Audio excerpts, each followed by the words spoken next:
Hey guys, and welcome back to my channel. So I'm covering this story still of Jay Slater. So on the next clips there's two parts, so I've waited for the second part to come through before I made this video. So I want you to drop a comment of what you all think of what this guy has said on it all and everything else that's been said on it. Because I think he's speaking facts about it all, of what actually could have really have happened on it all. So yeah, don't forget to like, subscribe and share as much as you can. Also, there's over 50% of you that have not subscribed to the channel yet. What do you think you're waiting for? Just hit the subscribe button. So why do we all keep talking about Jay Slater? Well, the very simple answer to that is because from start until now, none of it has made any logical sense to anybody. Now, as you know, I'm a final year student of forensic and criminological psychology, and it's not made much sense to me either. Now, I'm really interested in crime like a lot of you guys are, and I think a lot of us suspect that a massive crime might have taken place here. But what type of crime is it? Is it the type of crime where someone's life has been tragically ended and covered up? Or is it the type of crime where public have been conned out of money? The last visual evidence of Jay Slater being alive was on that rubbish footage inside the nightclub of him looking off his face, right?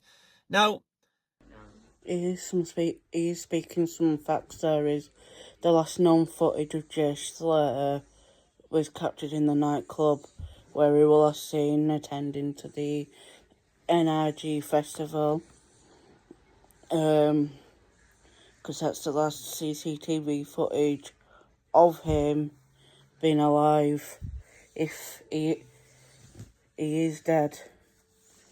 But yeah, that is the last CCTV footage of Jay Slater being alive. But he's speaking facts there. That is the last footage that anyone had of him. I don't know what it's like in Tenerife, but in the UK, you can't take a dump without being on some form of CCTV. I mean, look at that Dr. Mosley, just like prior to this, when he went missing and was found. They saw him on CCTV going past a few shops, yeah? Because CCTV is everywhere. Are you telling me that outside that nightclub on that time in the early hours of the morning, there was literally no CCTV of him outside the nightclub anywhere, getting into a car, etc.? I mean, come on. And the Ayub guy's story, where he gave Jay Slater a lift up to the Airbnb because he had nowhere to stay. I mean, did the Spanish police, question Ayub about this and say, okay, we're just going to check with Jay Slater's, people and where he was staying and the hotel he was booked in at and see if that's actually true? Did they do any of that before they let him get back to England? Then he travels for an hour with these two guys up into the hills to a random Airbnb, okay? An hour driving, not walking or even on a bike, but driving. So that tells you the kind of distance we're talking about here. So an hour's driving up to the Airbnb. Now, what gets me is that part itself isn't too suspicious because could be lots of reasons why Jay Slater got in the car with him. You know, he apparently knew them. There could be lots of reasons why they took him up there. The Airbnb could have genuinely been booked out or whatever. Who knows, yeah? But what's suspicious to me is, why would you travel for an hour with two guys like that to somewhere, so then once you get there, you immediately want to go straight back to where you come from? That part doesn't make sense. And the whole Airbnb thing, nobody can agree on what happened up there. The Ayub story, he was the perfect host. There's your charger for your phone. Here, have some freshly made towels, And he's a young lad, Jay Slater. I say is because he may well be still alive.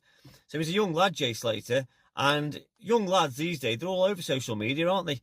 And there's not one selfie of him up there, not one picture that could prove he was actually there, other than a dodgy little picture of some steps and a smoke in his hand, which could have been literally anybody. So we can't. That's my initial thought, is that why would you travel so far away from your apartment that you were in and everything else? And also, why would you travel with two guys that you supposedly know as well. The story don't add up at all either, to be honest.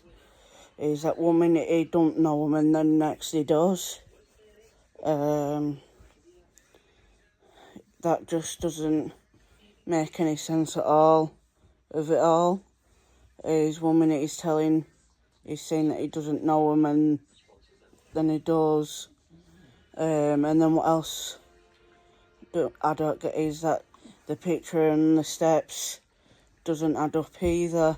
That could be anyone could have done that to make it look like that it was Jay, when it could have been someone else sat on the stairs that took it. That's what I really don't get either. Hang around waiting for his phone to charge or have a chill out and wait till the next bus comes, so he needs to go. And remember, he's got good friends here with him. One's sober enough to drive, so if Jay is under the influence and a bit like, disorientated, doesn't really know what he's doing, well, he's got his two mates here, and one, like I say, was sober enough to drive, so he must have a clear head enough. Give him a lift back or say, no, Jay, seriously, you don't want to go up there, mate. It's a bit dangerous out there, there's mountains and everything. I'll take you back in a bit, or just chill out on this sofa and let your phone charge. Wait for the next buzz, you know what I mean, mate? But no, he needs to go right now. I don't care how much battery's left on my phone. I need to go and off up the hill, the opposite direction which he's supposed to go. And even that person spots him walking up the hill pretty fast and pretty determined. That's not really consistent with somebody who's intoxicated heavily, can't think for themselves, disorientated, so doesn't wait around for their phone to charge up, or wait around for the next buzz, hasn't got a clue where they're going.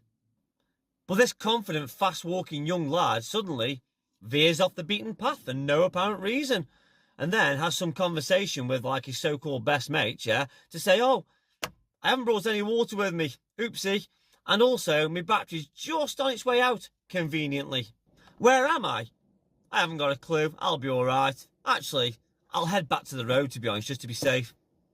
No, he carries on walking into the unknown wilderness with no battery, no water. What's the worst that can happen? Oh, wait. Who put that 500 drop ravine right there? Oopsie. And you may say he was disorientated, but he's just been walking apparently confident up the road. Because if he was that heavily intoxicated, right, he's so disorientated he'd be all over the place, wouldn't be able to walk in a straight line, wouldn't that person have offered some help and said, listen, it's early hours of the morning, you need some help, listen, stay there while I get somebody else or something, do you know what I mean? Unless it's also another English knob.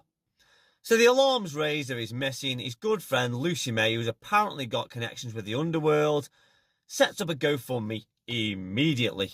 Lucy May, by the way, who has never shown her face on camera during this entire thing. Saw the back of her head, though, and an ear.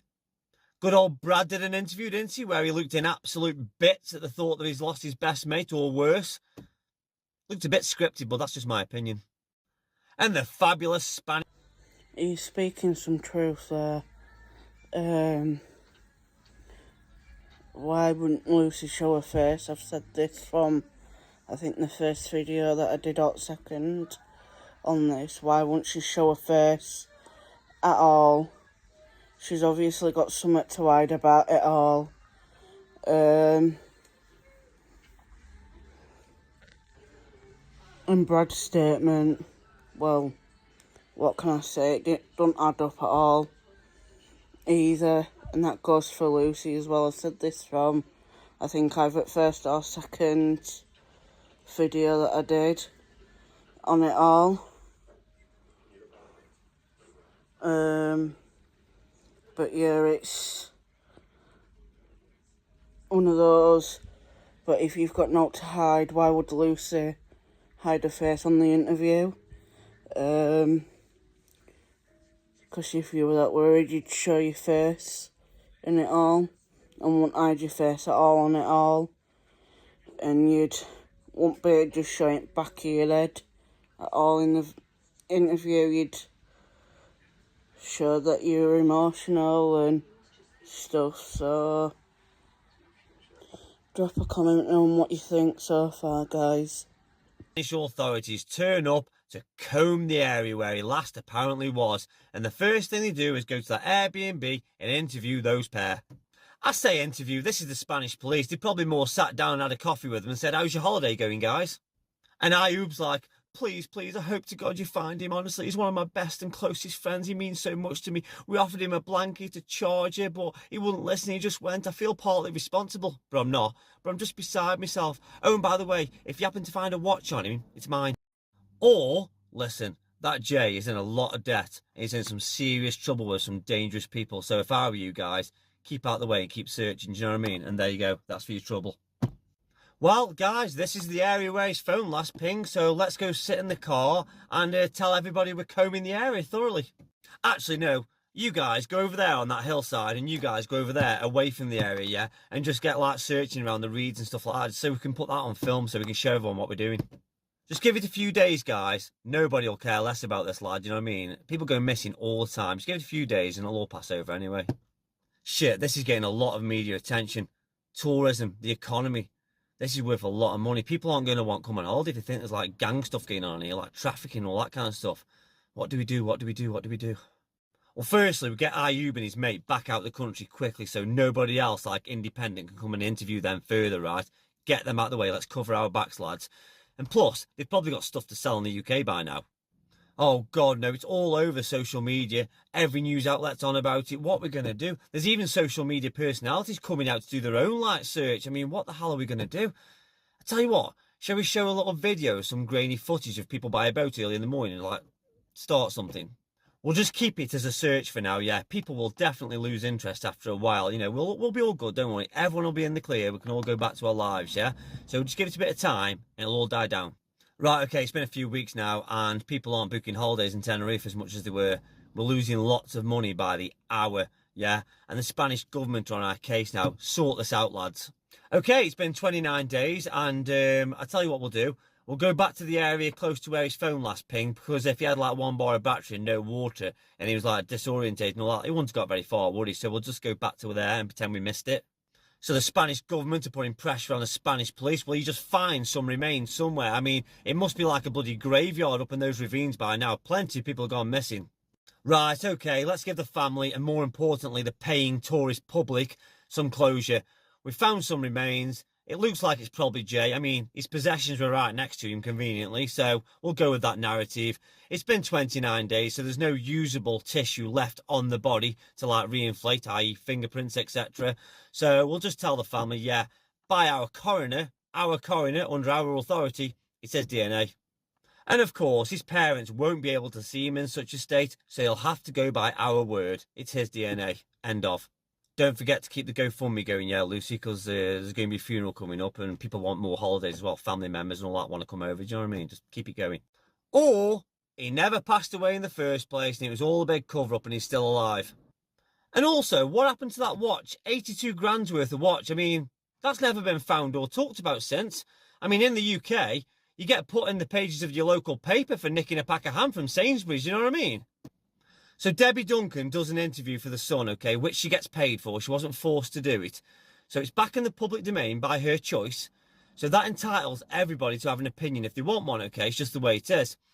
So she's apparently just lost her baby boy, okay, in tragic circumstances. So based on that interview, she either A, knows he's still alive, B, has got phenomenal coping skills for a mother who's just lost her baby, or C, she realises she went wrong with him a long time ago and failed as a mother, and she's raised a wrong one. He's been in criminal activity before, and behind the scenes, she can't stand him anyway. And on a final note, I see lots of people making comments about people saying, you know, oh, why can't you let the family grieve in peace? You know, why don't you let him rest in peace and all this kind of stuff, right?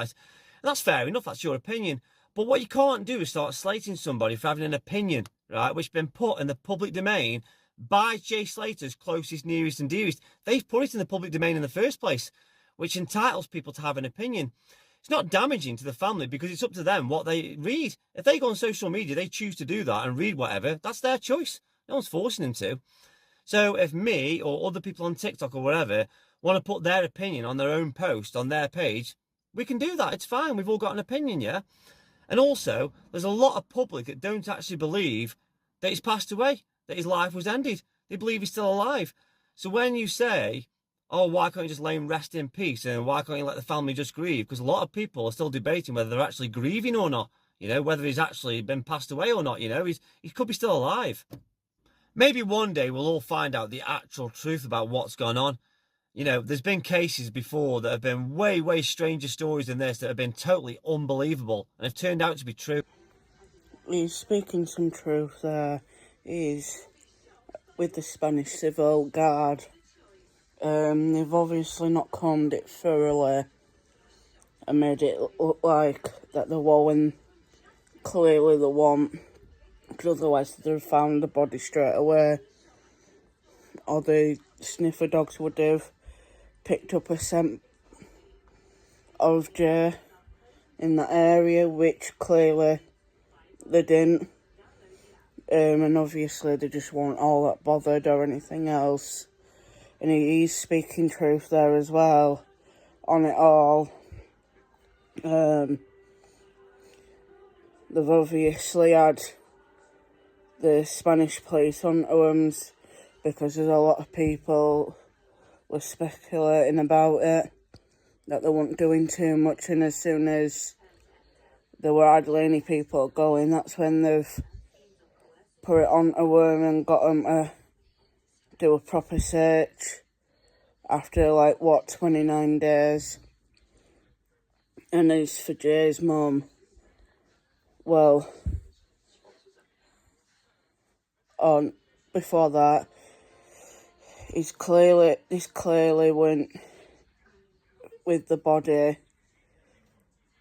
Obviously they can't do naught about it because it's obviously decompromised, and naught can be done with a body like that, especially with no flesh on it at all, really. And obviously he's spoke the facts. He's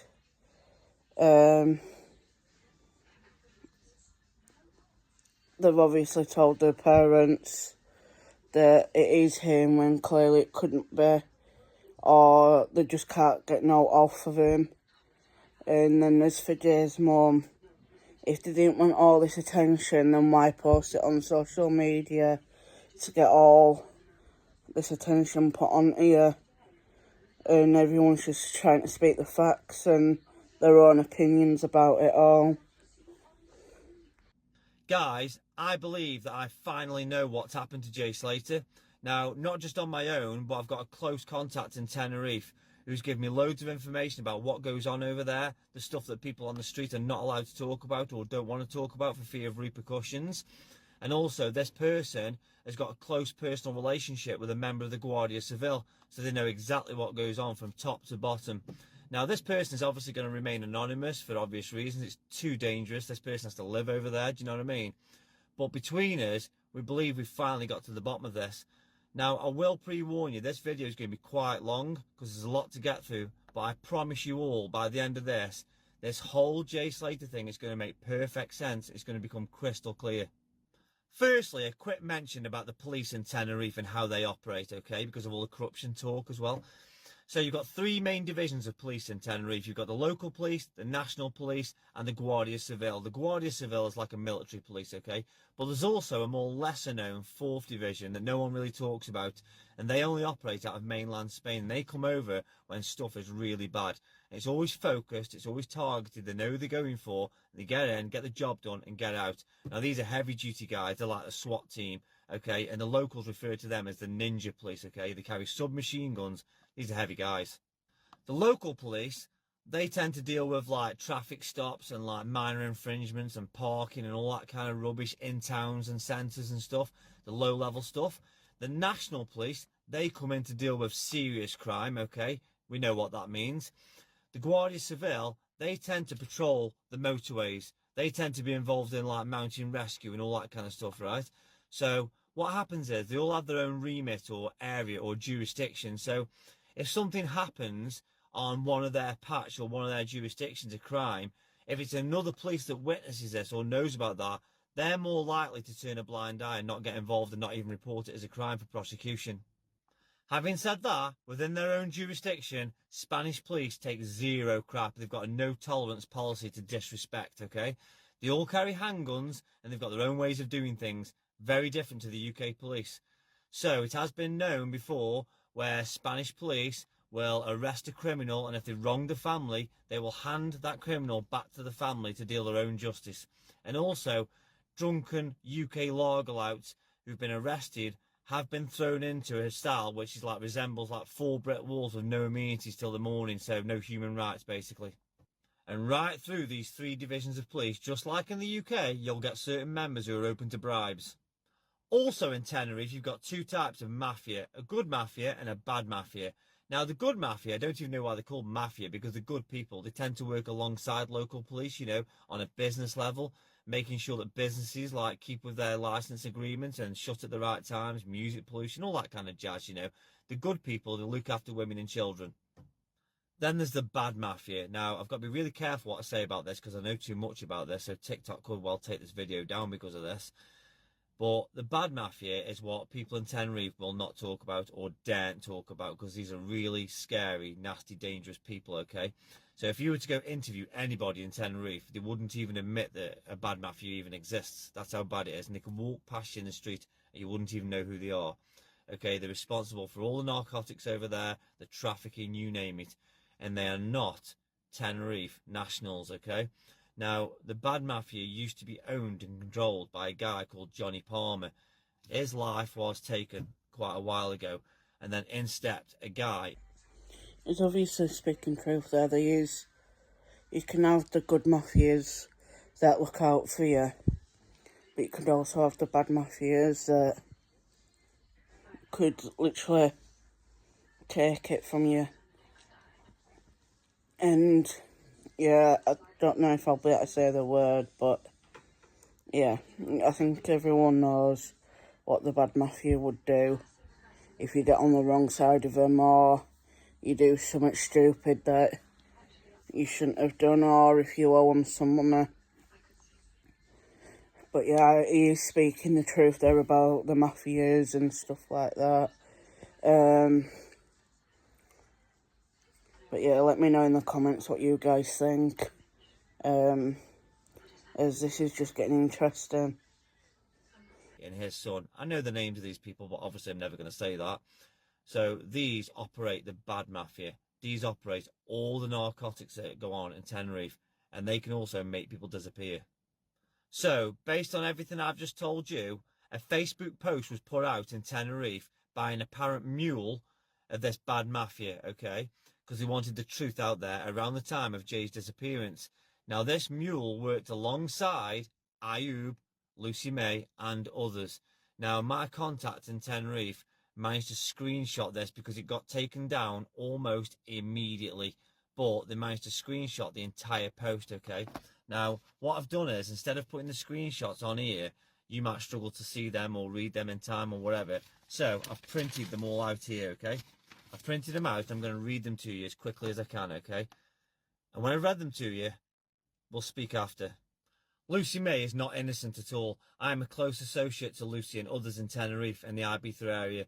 Rumours are true. Lucy is a drug mule. We work together, about 20 of us split into groups, half to Ibiza, half to Tenerife. This is our job.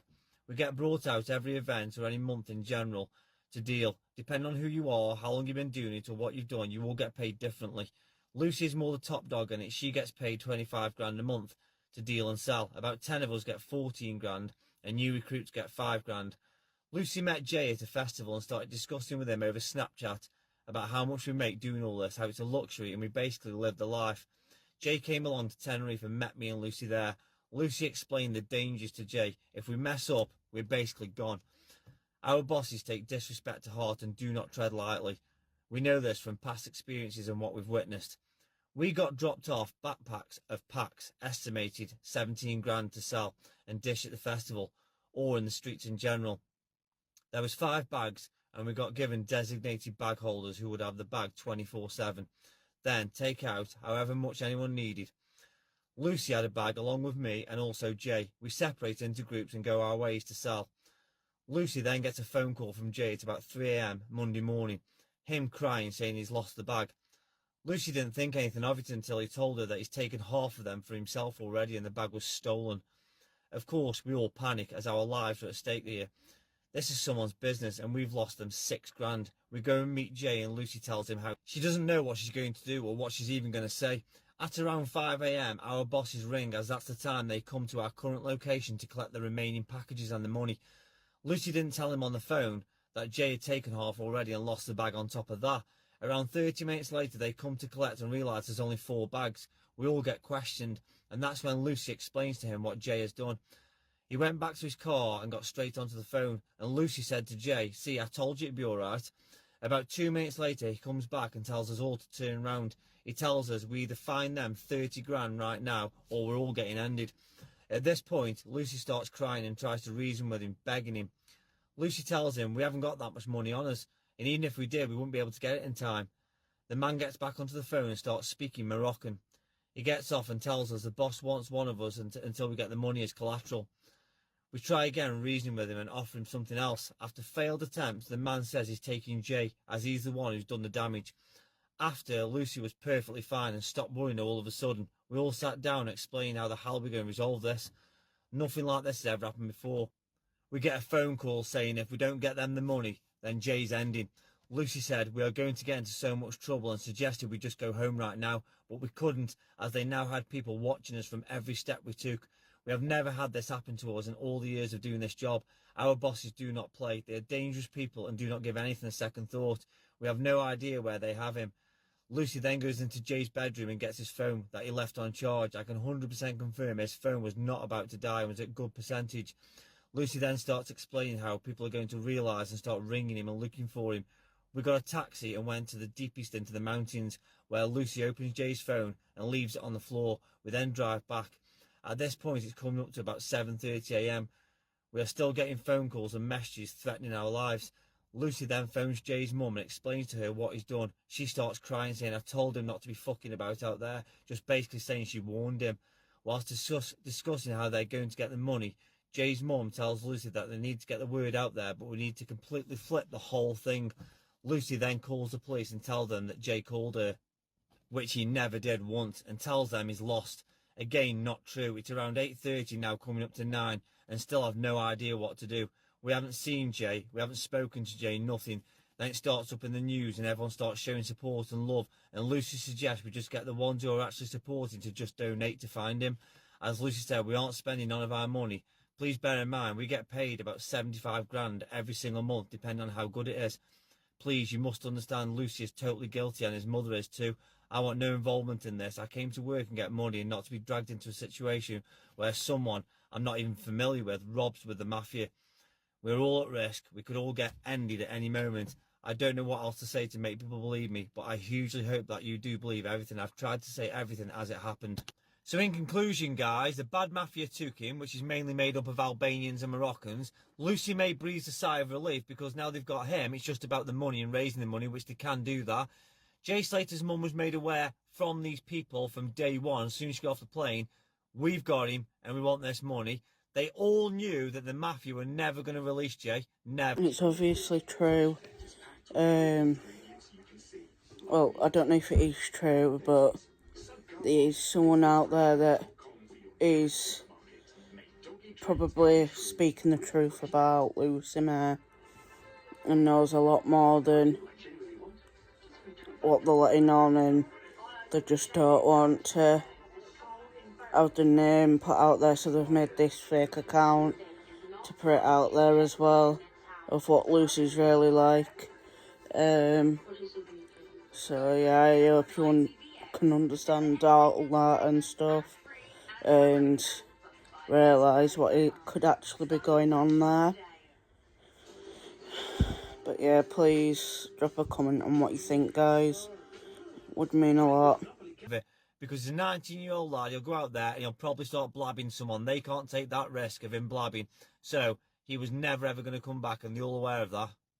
And it's well known in Tenerife by people that know what the bad mafia do with people that go missing. They take them up to the mountains, and if they don't end their life, they tie them to a tree and leave them there. I believe that Lucy May and all the rest, they knew exactly where Jay was going to end up eventually up there. So that's why she took his phone up there to where it last pinged to create this story. They had to create this story to protect all themselves, because otherwise they'd be next, basically. And the whole Airbnb thing. And that woman was paid just to keep her mouth shut and say she saw Jay up the road. And I've been told that the Guardia Civil did search that area and searched about 80% of that ravine, but he wasn't there yet.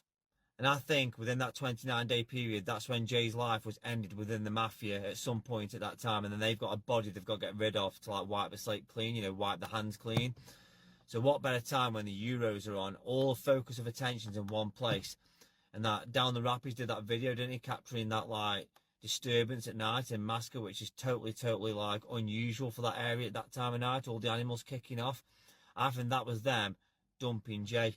And then lo and behold, the very next day, they tip off the Guardia Civil, go check the ravine. And hey presto, head injuries consistent with a fall. And my contact in Tenerife says that the Guardia Civil officer has confirmed it is definitely Jay Slater. I also want to sneak a little sub-theory in here, because Lucy May was friends with Tom Hilton. So I'm wondering if she actually set it up from the beginning for Jay Slater to get in trouble from a favour from the mafia. A favour for a favour, you know, I'll do extra stuff for you, you know, if you do this for me. So like she messed around with his bag or whatever to make sure he gets in trouble, because he wouldn't have known what he was doing, he wouldn't have had a clue. So she might have controlled that so that he got in trouble, because according to that post, once he got taken, she breathed a sigh of relief. He's obviously spoke a lot of truth there about Lucy. She could have set this all up all along to make it look like Jay actually did all this. And yeah, it's just, yeah, it's one of those. He spoke truth and facts about it all. He's even brought his own opinion to it all. So yeah, let me know, guys, what you think. Thank you for watching, guys. Go smash the like button, subscribe, share as much as possible. Yeah, don't forget to subscribe, because there's about over 50% of you that have not subscribed. So please go subscribe. Only takes a second to subscribe. Thank you.